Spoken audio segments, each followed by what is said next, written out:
La question numéro un qu'on me pose quand les gens découvrent que j'ai réussi à faire passer 6 artistes de totalement inconnus à plus d'1 million d'abonnés sur les réseaux sociaux, c'est: comment est-ce que tu as fait?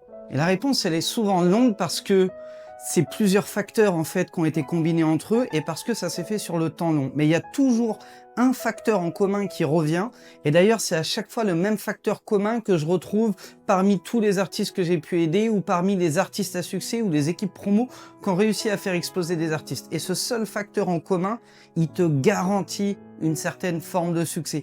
Peut-être que tu ne seras pas la star du moment, peut-être que tu ne seras pas numéro 1 dans le monde entier, mais si tu appliques à toi-même ce seul facteur de réussite, tu es certain d'atteindre des résultats bien plus importants que 99% des artistes qu'il y a sur le marché aujourd'hui. Et ce facteur commun, c'est la persévérance.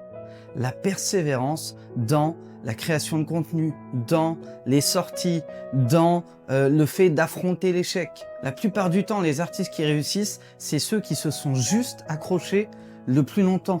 Pourquoi? Parce que les résultats ne viennent pas en un jour. Faut s'accrocher. Quand tu crées du contenu, tu mets 6 à 18 mois avant d'avoir des résultats vraiment importants. Quand tu sors des morceaux, c'est pas le premier single que tu sors dans ta carrière qui va exploser. Tu vas peut-être en sortir 5, 10, 15, 20, 30. Tu vas peut-être mettre des années avant que ça n'explose. Et ce qu'on remarque à chaque fois, c'est que les artistes qui finissent par exploser sont ceux qui se sont accrochés le plus longtemps. Et t'en as même qui démarrent jamais, parce que tu comprends, ils attendent d'avoir le setup plus que parfait, la bonne caméra, la bonne idée, le bon son, le bon producteur, le bon studio, le bon mix, le bon mastering. Et au final, ça marche pas.